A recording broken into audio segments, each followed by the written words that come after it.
Good afternoon. Afternoon, sir. Good afternoon, beta. Uh, Today we are going to start with the last topic, basically, and that's oligopoly, right? Before starting with the oligopoly, I want to ask about: do you have any doubts in the previous market structures that we have learned? We have learned perfect competition. We have learned monopoly. We have learned monopolistic competition. Yes, किसी को कोई doubt है इसमें? No, sir. Okay, no doubts. Fine. Today we are going to start with this new market structure, and that is what we called as oligopoly market, right?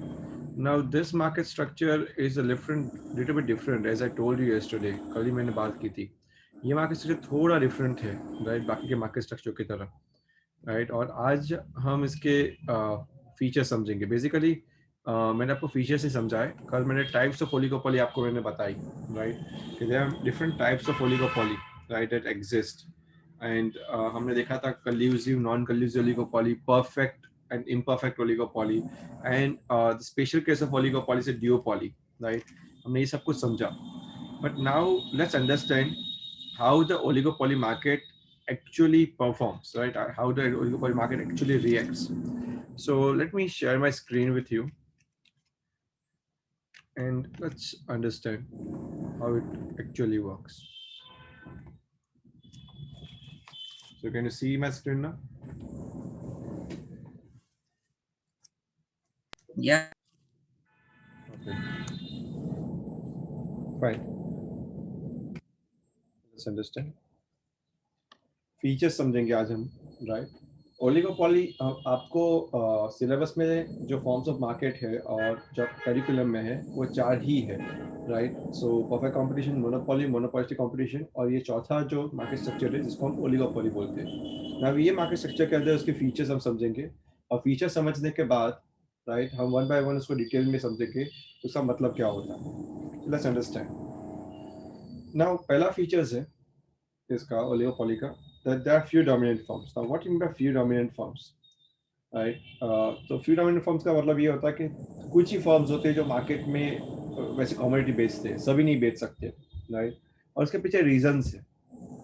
आप उसको बोल सकते हो कि कोई बैरियर टू एंट्री है, रुकावटें हैं एंट्री के अंदर, हाँ तो ये हो सकता है, right? But there are very few market, there are very few firms in a market that sell the same kind of product. मैं एग्जांपल ले रहा हूँ कॉर्न को बता के, राइट? तो जब मकाई की सीजन आती है तो you might have seen, right, कोई कॉर्न बेचने वाले कोई होते हैं. There are very few sellers only, there are not more sellers, right?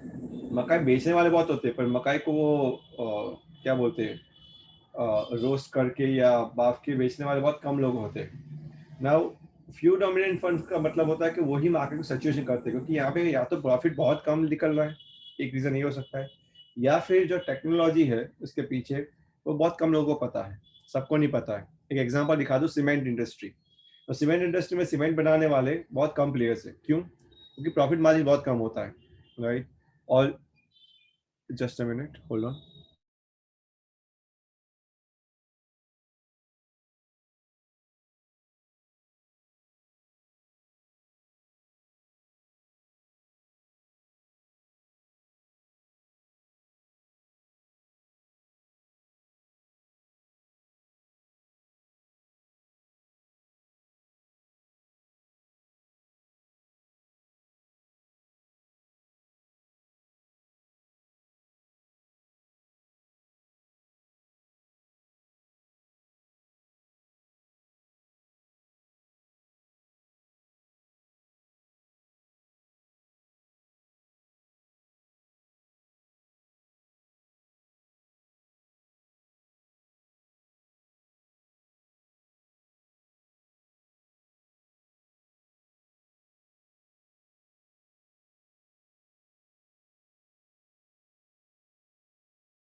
Sorry for disturbance.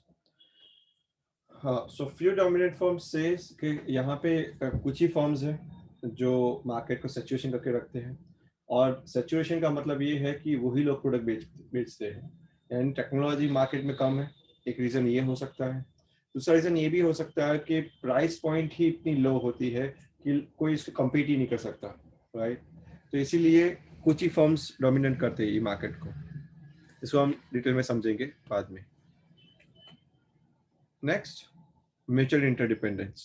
Now, this is one of the very crucial feature of this oligopoly market. Mutual interdependence का मतलब क्या है कि हर एक फर्म, फॉर एग्जांपल ये एक समझ लो एक फर्म है, राइट. तो ये फर्म दूसरी फर्म पे निर्भर है, राइट. एक फर्म दूसरी फर्म पे ऑलवेज सोचती है कि वो क्या करेंगे तो मैं कुछ करूँगा. एग्जांपल, अगर वो प्राइस ड्रॉप करेंगे तो मैं प्राइस ड्रॉप करूँगा, राइट. वो प्राइस बढ़ाएगी तो मैं कुछ प्राइस बढ़ाऊंगा, राइट. तो कहने का मतलब इंटरडिपेंडेंसी ये समझाती है आपको कि ये डिसीजन जब लेते हैं कोई भी फॉर्म, वो अपने आप से नहीं लेते, राइट. दूसरे के फॉर्म को देख के लेते हैं. सूरत में बस बेस्ट एग्जांपल मैं आपको दे सकता हूँ ऐसे मार्केट का, और वो है cocoa market, right. You know cocoa, you like cocoa? Yes, Yes, sir. Yes, right. sir. So cocoa market, if you see, cocoa market कौन से है पूरे देख लो पूरी सूरत में, right. So cocoa market, there very limited cocoa markets आते हैं, राइट. सो फॉर एग्जांपल अब गोकुलम है, महालक्ष्मी है, एवन है. सो देर आर सिर्फ मैक्सिमम 15 से 18 जैसे फेमस शॉप्स है, राइट, जो कोको बेचते हैं, not more than that. So what I mean to say कि हर एक कोको के अगर प्राइस पॉइंट अगर आप देखोगे तो ऑलमोस्ट सेम तो मैं नहीं बोल सकता, पर सिमिलर टाइप ऑफ प्राइस ही होते हैं, बहुत ज़्यादा फर्क नहीं होता है. कोई 35 का बेचेगा तो कोई 40 का बेचेगा. हाँ, सिर्फ एवन एक ऐसा है जो अलग प्राइस रख रहा है, वो जो बहुत ही ज़्यादा प्राइस रख रहा है. बाकी सभी का कोको का price almost similar kind of होता है. नाउ उसका मतलब ये है कि अगर एक बंदा प्राइस चेंज करेगा ना तो दूसरा उसको रिएक्ट करेगा. वो करेगा चेंज करना कि नहीं करना, वो उस पर डिपेंड करता है, राइट. नॉर्मली ऐसा बोला जाता है म्यूचुअल डिपेंडेंस के अंदर, ओलिगोपॉली मार्केट के अंदर ऐसा बोला जाता है कि फॉर एग्जांपल अगर एक फर्म प्राइस को रिड्यूस करता है तो सभी फर्म्स, राइट, यानी पूरी की पूरी इंडस्ट्री की मैं अगर बात करूँ तो प्राइस रिड्यूस नहीं करेंगे, right. They will never do this, right. उसके रीजंस हैं. क्यों? क्योंकि नॉर्मली प्राइस रिड्यूस करने से क्या होता है, डिमांड बढ़ जाती है, राइट. और इनकी डिमांड बढ़ जाएगी तो बाकी लोग क्या सोचेंगे, हमारी डिमांड क्यों नहीं बढ़े, हमारी भी डिमांड बढ़नी चाहिए. तो वो लोग भी प्राइस रिड्यूस करना चालू करेंगे. अभी ये प्राइस इंक्रीज कर रहा है तो इंडस्ट्री में प्राइस इंक्रीज नहीं होगा, वो ना बोल देंगे. क्यों? क्योंकि प्राइस इंक्रीज होने से डिमांड फॉल हो जाती है, राइट. हम पढ़ा है लॉ ऑफ डिमांड है, राइट. पर ये कभी करना चाहेंगे नहीं. और यही एक रीज़न है कि उनको रिएक्ट करना या ना करना, यानी पूरी इंडस्ट्री में जितने भी फर्म्स है उनको रिएक्ट करना या ना करना, वो डिपेंडेंसी, राइट, और म्यूचुअल इंटरडिपेंडेंस के ऊपर देखा जाएगा, right. We can never say कि वो करेंगे कि नहीं. थर्ड है बैरियर्स टू एंट्री, रुकावटें हैं एंट्री आज भी. और ये एंट्री मैंने बोला दो तरीके से रुकावट हो सकती है, या तो टेक्नोलॉजी का आप प्रोडक्शन बहुत ही एडवांस कर दो इसीलिए रुकावट हो सकती है, या फिर आपके जो प्रोडक्ट है उसमें मार्जिन ही नहीं है, उसके लिए भी ये बैरियर्स टू एंट्री की वजह से भी हो सकता है. यानी बैरियर्स यानी रुकावटें, एंट्री सबको नहीं मिलती है. यानी अगर आपको कोको की दुकान खोलनी हो तो it is not easy to open up the shop, right. It takes time, it takes a lot of time, right, to open up a shop. So definitely क्योंकि कोको मार्केट आपको लगता है ऐसे तो इजी है बनाना, बना सकते हैं, बेच सकते हैं, but no, it cost almost the same. उस पर प्राइस पॉइंट में भी बहुत कटौकटी है और इसीलिए ये मार्केट में एंटर हो रहा है इतना इजी नहीं होता. भले आपको दूर से लगता है इजी होना, पर ये इजी होता नहीं है नॉर्मली. यहाँ पे जो प्रोडक्ट बेचे जाते हैं वो तो या तो होमोजीनियस प्रोडक्ट होते हैं या तो डिफरेंशिएटेड प्रोडक्ट होते हैं. अब ये भी समझने की ज़रूरत है कि होमोजीनियस यानी एक जैसे, और डिफरेंशिएटेड यानी वैसे तो एक जैसे होते हैं पर अलग अलग होता है कुछ ना कुछ. जैसे कोको मार्केट हम देखें तो सब ऐसे तो एक जैसे है, पर अगर मैं एवन का कोको देखूँ तो ज़्यादा वो थिक बनता है, राइट. अगर मैं जैसे गोकुलम का कोको देखूँ तो ज़्यादा सिल्की लगता है, right? If I look at the Dairy Dawn's cocoa, chocolate ही ज़्यादा होता है, right? या महालक्ष्मी का cocoa, so every cocoa has a different taste, different style, so product एक होके भी different, और कुछ लोगों का ही कोको पसंद आता है, किसी को वही कोको पसंद आता है, किसी को वही कोको। कहने का मतलब यहाँ पे जिलेट जैसे ब्लेड का एग्जांपल दिया है, जो जेंट्स को जनरली चाहिए, हमको जिलेट ब्लेड चाहिए, right? Why? Because we need to shave, right, at a regular point of time. तो बाकी की शेविंग किट्स जो मिलती है और जिलेट का मिलता है, वो दोनों में भी अंतर है। सो एवरीवेयर प्रोडक्ट होमोजीनियस भी हो सकते हैं और डिफरेंशिएट भी हो सकते हैं, डिपेंड करता है। पर अगेन एक बात तो तय है यहाँ पे कि एंट्री का बैरियर बहुत है, यानी कोई जल्दी ये इंडस्ट्री में एंट्री नहीं मारेगा, क्योंकि बहुत फ्यू डोमिनेंट फॉर्म्स, बहुत कम फॉर्म्स है जिसको डोमिनेट करती है। डिमांड कर्व, इनका डिमांड कर्व कभी निकाला नहीं जा सकता, इनडिटर्मिनेट डिमांड कर्व है। डिमांड कर्व हम डिटरमाइन ही नहीं कर सकते। काफी लोगों ने उसके ट्राई किए डिमांड कर्व को निकालने के लिए, पर कभी फुल प्रूफ डिमांड कर्व नहीं निकल पाया। आपके सिलेबस में डिमांड को कैसे निकाला जाए उसके लिए कोई थियोरी आपको नहीं आने वाली है, और आपको हाई स्टडीज में आ सकती है। आज आप जब बीकॉम करो, बीबीए करोगे, तब आ सकती है। मैं बता दूं कि यहाँ पे डिमांड कर्व का कोई जैसे हमने, आपको पता होगा कि हमने परफेक्ट कंपटीशन में डिमांड कर्व देखा, हमने मोनोपोली में देखा जो रिलेटिवली इनइलास्टिक डिमांड कर्व था, हमने मोनोपोली से कंपटीशन में भी देखा जहाँ पे रिलेटिवली इलास्टिक डिमांड कर्व था। बट यहाँ पे डिमांड कर्व इनडिटर्मिनेट है, यानी हम इसको डिटरमाइन ही नहीं कर पा रहे हैं कि एक्चुअल डिमांड कर्व कैसा आएगा। नेक्स्ट है प्राइस रिजिडिटी। यहाँ पे प्राइस चिपक जाती है एक जगह पे, तो चेंज नहीं होती, जिसी को बोलते हैं प्राइस रिजिडिटी। क्यों ऐसा क्यों होता है? नॉर्मली मैंने जैसे समझाया कि इंटरडिपेंडेंसी है, राइट, और इंटरडिपेंडेंसी की वजह से ही प्राइस रिजिडिटी होती है, क्योंकि हर एक फर्म दूसरे फर्म को देखती है। जैसे ये फर्म भी इसको ही देखेगी और वो फर्म भी उसको देखेगी, यानी गोकुलम कोको वाला महालक्ष्मी कोको को देखेगा, महालक्ष्मी वाला डेरी डॉन को देखेगा, डेरी डॉन वाला वापस गोकुलम को देखेगा। कहने का मतलब हर एक एक दूसरे पे इंटरडिपेंडेंट है। वो कुछ करे तो मैं कुछ करूँ, राइट, वो ना करे तो मैं क्यों करूँ, वैसी बात है, राइट। और इसी वजह से जब प्राइस रिजिडिटी हो जाती है, प्राइस चिपक जाती है एक जगह पे, प्राइस हिलती नहीं है, ना ही बहुत कम होती है ना ही बहुत बढ़ती है। एक बार चिपक जाती है और चिपक जाती है, बहुत टाइम तक वो रहती है वैसा, और बाद में प्राइस मूव करती है, राइट, नॉर्मली मूव नहीं करती। जैसे एक सिंपल एग्जांपल बताओ, स्टील के भाव या सीमेंट के भाव अगर एक बार तय हो गए, जैसे 18 रुपये किलो है, तो वो चिपक जाएंगे 18 रुपये किलो। वो 18 के 19 में नहीं बेचेगा और 18 को 17 में नहीं बेचेगा, राइट, वो चिपक गया नहीं चिपक गया। This is what we call price rigidity. ये भी एक कैरेक्टरिस्टिक है ओलिगोपोली की। एंड लास्ट, राइट, जैसे हमने मोनोपोलिस्टिक कंपटीशन में देखा था, ये नॉन प्राइस कंपटीशन भी होते हैं, यानी हम सिर्फ प्राइस के साथ compete नहीं करते, सिर्फ काम भाव दे के गुड्स को नहीं बेचते मार्केट में, right. What they do, they have a non price competition. उनका कंपटीशन नॉन प्राइस लेवल पे होता है, यानी मे बी वो सेलिंग कॉस्ट करे, मे बी एडवर्टाइजमेंट करके भी आपको माल बेच सकते हैं, आपको गुड्स मार्केट में बेच सकते हैं। क्लियर हो रहा है ये, right? So this was the overview, Yes, right? Now let's understand one by one few dominant firms, what it means. Oligopolists are often large firms, each producing significant portion of the total market output. जैसे अगर 5 ही cement की firm है, तो हर एक company तकरीबन तकरीबन 18 से 20 तक का प्रोडक्शन करेगा, राइट, टोटल प्रोडक्शन का। So there are only few rival firms. Competitive firm बहुत कम है मार्केट में. Each big firm has contributed a large portion into the market supply of the product. और हर एक का मार्केट सप्लाई कुछ ना कुछ अंश से बहुत लार्ज ही है, राइट। और जो भी 4 फर्म है, 5 फर्म है, सबका लार्ज है, कहने का मतलब। Therefore, it can influence the price of the product by its own action, and that he can provoke the rival firms to react, right?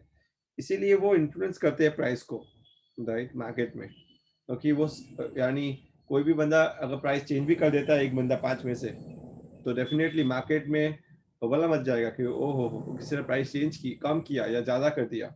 और ये करने से राइवल फर्म्स को भी रिएक्ट करेंगे, राइवल फर्म्स यानी कॉम्पिटिटिव फर्म्स जो है वो भी रिएक्ट करना चालू करेंगे, right. So that's a few dominant firms, कुछ ही डोमिनेंट फर्म्स मार्केट में हावी हो गई है। Next, mutual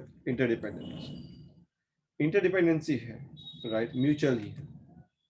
Since the market is dominated by few firms, the price and output decisions of one firm affects the profitability of the remaining firms in the market. एक firm का price और output दूसरी firms के profitability में, right, और output पे effect करता है, राइट. और ये बहुत क्रूशियल चीज समझना, right.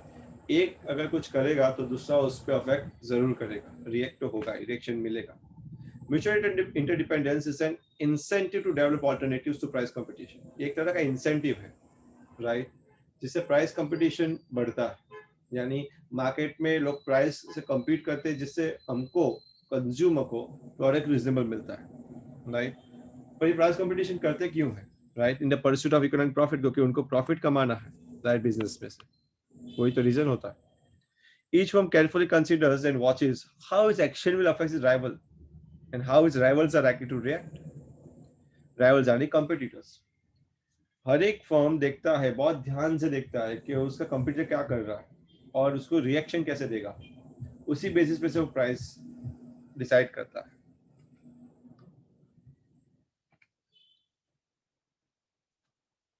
This makes firms mutually interdependent on each other.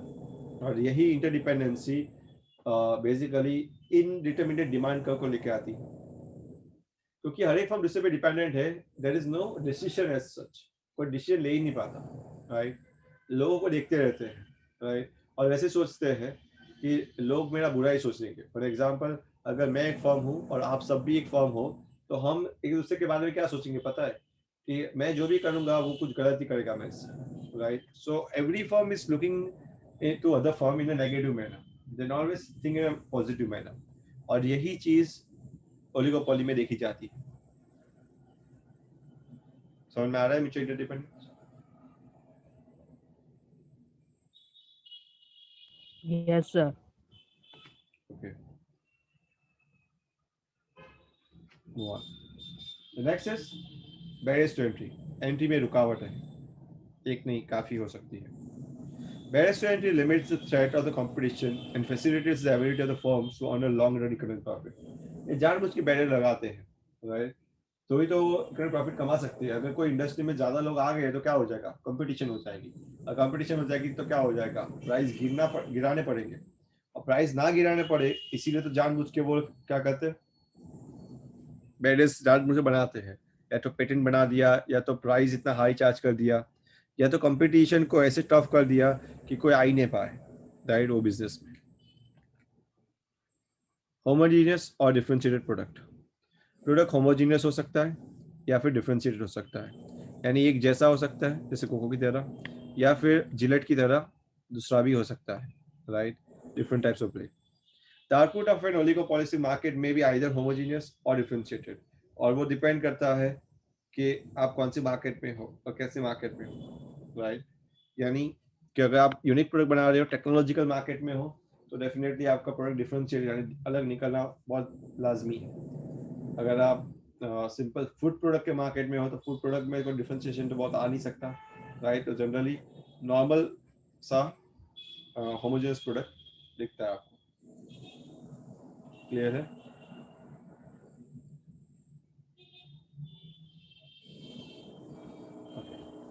Next, demand curve, very very important. Demand curve यहाँ पे इंडिटरमिनेट है. We can not determine the demand, what will be the demand, right, of a particular product. In an oligopoly, due to the high degree of the interdependency amongst the oligopolistic firms, that we cannot define the demand curve based by an oligopolist. हम कभी demand curve को जान ही नहीं पाएंगे, right. क्यों? क्योंकि interdependency बहुत high है. एक फर्म दूसरे फर्म पे इतना सारा डिपेंडेंट है कि वो कभी उसको पता ही नहीं चलेगा एग्जैक्टली कि वो फर्म करना क्या चाहता है, और वो फर्म रिएक्ट करेगा, उसके बाद ही ये फर्म को पता चलेगा कि मुझे क्या करना चाहिए. बट वैसी बात तो दूसरे साथ भी है. For example, if I say A firm and let's say B firm, so B firm will react on the basis of the A firm, but A firm will also react on the basis of the B firm. So it is not dependency of one firm on another, but interdependency. That is the crucial problem in here. क्योंकि अगर एक firm दूसरे firm पर depend होता तो ठीक था, right. पर यहाँ पे दोनों ही फर्म एक दूसरे पे डिपेंडेंट है, बहुत ही ज्यादा क्रुशियल हो रहा है, राइट. चीजें समझ में आ रहा है ये? Just hold on. Yes, sir.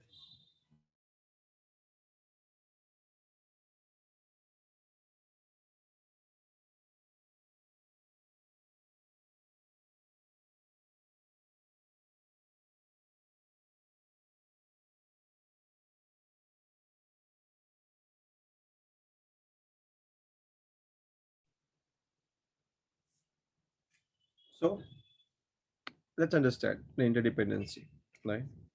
Hence, the solution is the indeterminate. हम भी कभी इंटरडिटरमिनेट नहीं कर सकते. एग्जाम्पल मैं समझा देता हूँ कि सपोज समझ लो कोई पर्टिकुलर प्राइस पे पर्टिकुलर क्वांटिटी डिमांडेड थी, राइट? ऐसा समझ लो for example, right? Let's say price drop हो जाती है. ये बंदा जो है, जो फर्म की हम बात कर रहे हो, प्राइस क्या करता है? ड्रॉप करता है. तो क्या होगा पता है? वो फर्म ऐसा सोचेगा कि अगर मैं ड्रॉप करूंगा ना तो सारा कोई ड्रॉप ही नहीं करेगा प्राइस. क्यों? क्योंकि प्राइस ड्रॉप करने का मतलब ये होता है कि जितनी मात्रा से डिमांड, कौन सॉरी, जितनी मात्रा से मैं प्राइस ड्रॉप करवा रहा हूँ उतनी ही मात्रा से मेरी डिमांड बढ़नी चाहिए. पर एक्चुअली ऐसा होगा ही नहीं, वो बहुत कम बढ़ेगी. डिमांड बढ़नी चाहिए थी बहुत ज़्यादा, पर बढ़ेगी कितनी? देखो बहुत ही कम बढ़ रही है, राइट? यहाँ पे आप देख सकते हो. और वो ये सोचेगा कि अगर मैं थोड़ी सी प्राइस रेस करूंगा ना तो साला कोई प्राइस रेस नहीं करेगा. और इसीलिए मेरे प्राइस रेस होने से मेरी डिमांड जितने से कम होनी चाहिए थी ना उससे कई ज़्यादा कम हो जाएगी. अगर यहाँ पे दोनों चीज के सिनेरियो को हम देखें, राइट, यानी दोनों ही पॉइंट को हम ज्वाइन करें, ये पॉइंट को और एक ये पॉइंट को, हमको एक डिमांड कर्व मिलेगा. और वो डिमांड कर्व देखो, एक ये पॉइंट को और एक दूसरे ये पॉइंट को. ये डिमांड कर्व अगर आप देखोगे जो बीच में से टूटा हुआ है, राइट, इसको किंक बोलते हैं. किंक यानी टूटा हुआ डिमांड कर्व है. और वो किंक कौन से पॉइंट पे? ए पॉइंट पे किंक्ड हुआ है, राइट, टूटा हुआ है. So this is called kinked demand curve. इसको क्या बोलते हैं? Kinked demand curve.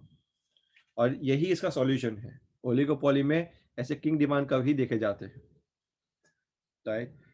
ये एक्चुअली इसका डिमांड कर्व नहीं है, मैं बोल सकता हूँ. तो ये तो अजम्पशन किया गया है, ये अज्यूम डिमांड कर्व है. ब्रिटिश इकोनॉमिस्ट और American economist Paul and Sweezy and Hall and Hicks, right, ये दोनों ने मिलकर ये डिमांड कर्व का आविष्कार किया था, राइट, एक जमाने में. पर ये डिमांड कर्व एक्चुअल में देखने जाए तो इसका कोई यूज नहीं है. समझ में आ रहा है?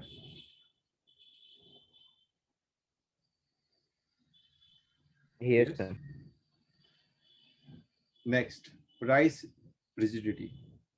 In oligopolistic firms, prices are administered. Administered यानी इसको moderate किया जाता है, rigid करके, right? Rival firms takes time to react the change price, due to which the price remains rigid in the market. Price एक बार चिपक जाती है, price change नहीं होती, right? आप कितनी भी दफा जाओगे, price वही रहेगी, right? Rigid का मतलब वो एक जगह पे चिपक जाती है, right? क्योंकि आप प्राइस बढ़ा नहीं सकते, बढ़ाओगे तो दिक्कत है. आप प्राइस कम नहीं कर सकते, कम करोगे तो भी दिक्कत है. दिक्कत दोनों बाजू है, राइट? इसीलिए प्राइस जहां पे है वहां पे ही कांस्टेंट रहेगी. Next, non price competition. That's the last characteristics. यहाँ पे कंपटीशन प्राइस और नॉन प्राइस दोनों है. प्राइस से भी कंपटीशन तो होती है, पर नॉन प्राइस कंपटीशन भी होती है. Firms try to avoid price competition for fear of price war. Price war का मतलब क्या होता है, समझाता हूँ. कि प्राइस कंपटीशन से लोग डरते हैं ओलिगोपॉली में, क्योंकि उससे प्राइस वॉर हो जाएगा. फॉर एग्जांपल, अगर एसीसी सीमेंट मार्केट हम ले ले, ओलिगोपॉली मार्केट है. एसीसी एक सीमेंट कंपनी है, अंबुजा एक सीमेंट कंपनी है, राइट? समझ लो कि अगर दोनों ने प्राइस 25 रखा तो कोई दिक्कत नहीं है, राइट? पर ऐसे इसे 25 रखा तो अंबुजा ने गिरा के क्या कहते हैं 24 रख दिया. क्यों? क्योंकि वो कम भाव रखेगा तो उसकी सीमेंट ज़्यादा बिकेगी मार्केट में. ये देख के एसीसी ने वापस प्राइस गिरा दिया, राइट? उसने उसको 23 कर दिया. ये देख के वापस ने गिरा दिया, तो 22 किया.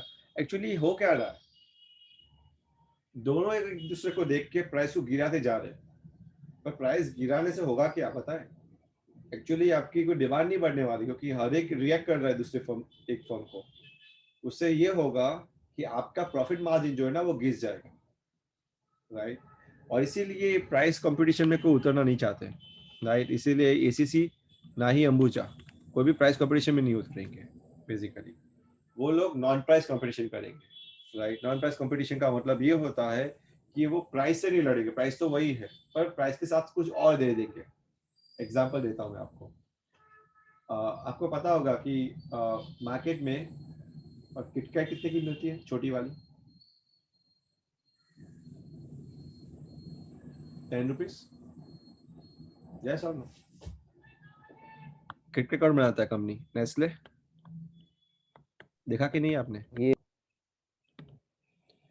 आपकी चॉकलेट मार्केट की बात कर रहा हूँ, जो आपको पता ही होना चाहिए, राइट? आपको तो, आप तो खाते ही रहते होंगे।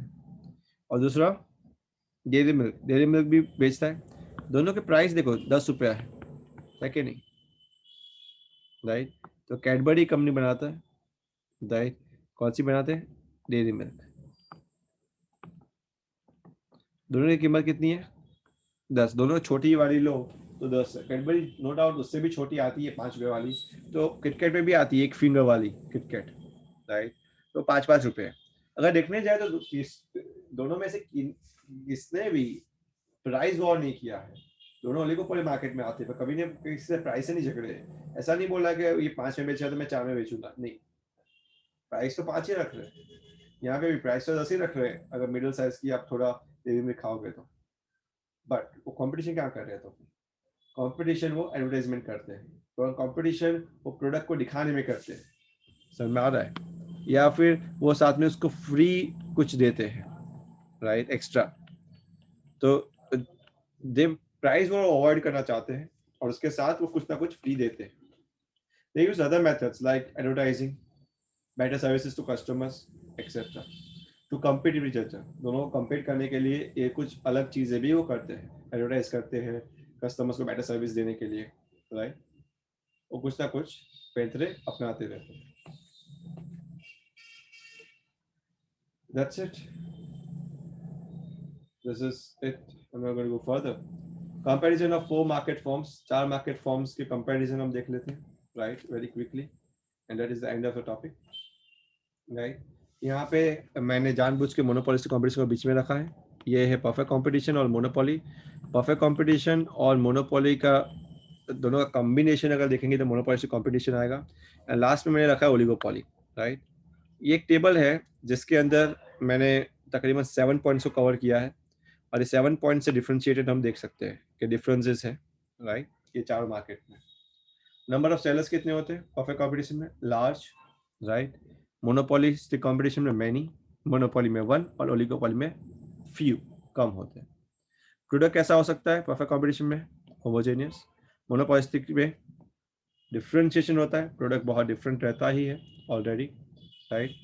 मोनोपोली में होमोजीनियस भी हो सकता है, डिफरेंशिएटेड भी हो सकता है। ओलिगोपोली में सेम, होमोजीनियस भी हो सकता है, डिफरेंशिएटेड भी हो सकता है। Entry and exit of firms free है यहाँ पे ease in entry and ease in exit है।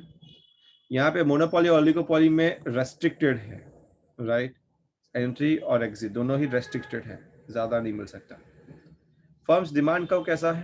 परफेक्ट कंपटीशन में परफेक्ट इलास्टिक है, मोनोपोली में रिलेटिवली इनलास्टिक है, जबकि मोनोपोलिस्टिक में रिलेटिवली इलास्टिक है।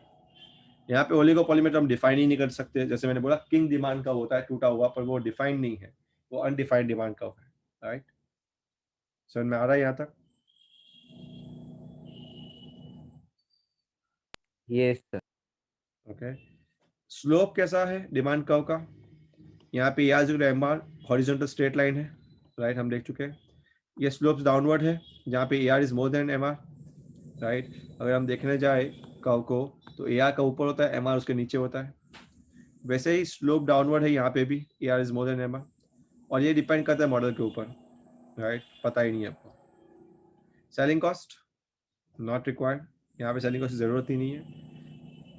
मोनोपोलिस्टिक कंपटीशन में और ओलिगोपोली में बहुत ज्यादा रिक्वायर्ड है, राइट? इवन मोनोपोली में भी रिक्वायर्ड नहीं है, क्यों? क्योंकि एक ही तो फर्म है, तो क्यों सेलिंग कॉस्ट, एडवर्टाइजमेंट का खर्चा क्यों करेगी? नहीं करेगी। जिनको लेना हो जब मार के वही प्रोडक्ट लेंगे ना, क्योंकि प्रोडक्ट ही मार्केट में एक है और उनकी monopoly. Degree of price control, no control, is a price taker, जबकि monopoly is a price maker. दोनों के बीच में इसको लिमिटेड कंट्रोल मिलता है मोनोपोलिस्टिक कंपटीशन को, right? And again oligopoly depends upon the model, कैसा मॉडल है उस पर डिपेंड करता है। समझ में आ रहा है डिफरेंसेस सबके? Yes. Yes, sir. Okay, that's it. That's the end of the chapter. यही चैप्टर का अंत है, राइट? इससे ये चैप्टर क्लोज हो रहा है, राइट? मुझे अगेन स्क्रीन्स देने के बाकी है, स्क्रीनशॉट और इमेजेस देने के बाकी है, right? As soon as I get free today I will start working on that. बोलिए, आपके डाउट्स कुछ हो तो मुझे बताइए. आपने सम्स किए बेटा बीआरएस के? कल मैंने दिए थे वो. Yes, sir. ओके, डाउट्स बेटा उसमें? Sir, 70 नंबर का देख लेते हैं क्या हो रहा है. 17 नंबर में डाउट आ रहा है. Just a minute.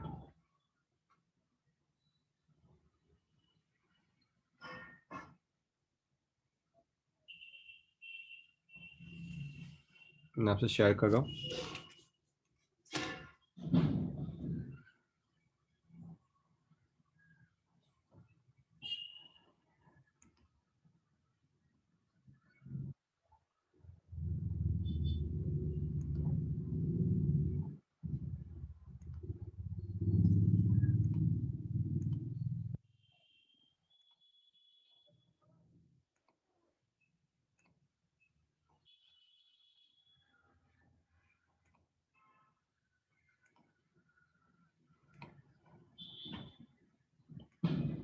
उसके अंदर प्रैक्टिकल प्रॉब्लम्स में.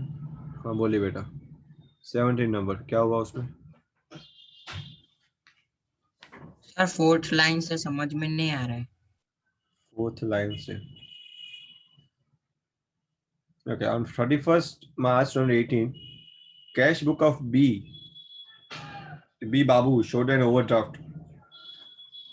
Okay, B Babu का overdraft of 18,000 with the Bank of India. Okay, cash book of B Babu. अगर कैश बुक में ओवरड्राफ्ट का मतलब क्या? डेबिट यानी प्लस, क्रेडिट यानी माइनस. तो क्रेडिट साइड पे आएगा, बराबर है. This balance did not agree with the balance as shown in the bank of passbook. ठीक है. You find that Babu had paid into the bank on 26th March. हम कब तक का बना रहे हैं? हम 31st March तक का बना रहे, राइट?